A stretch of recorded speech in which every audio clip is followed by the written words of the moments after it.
Kwa nini niliamua kuingia kwenye safari ya ujasiriamali?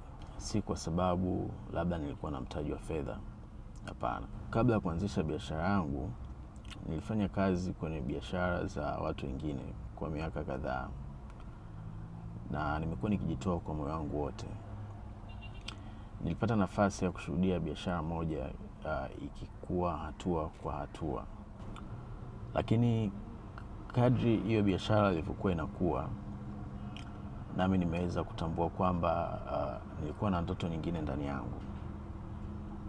Nitamani kutengeneza kitu ambacho ningeweza kukiendeleza kwa maono yangu mwenyewe. Haikuwa uamuzi rahisi.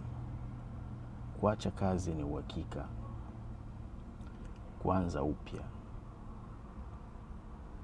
Nilikuwa na hofu, maswali na kutokuwa na uhakika. Lakini nilijiambia, kama nina uwezo wa kujenga thamani ya biashara ya mtu mwingine, basi ni wakati wa mimi kuanzisha kitu changu mwenyewe. Somo kubwa nilojifunza ni kwamba wakati mwingine ukuaji wako unahitaji ujasiri wa kuanza safari mpya. By the way, naitwa Athmani na hii ni dakika moja na Athmani. Tukutane kwenye episode inayofuata.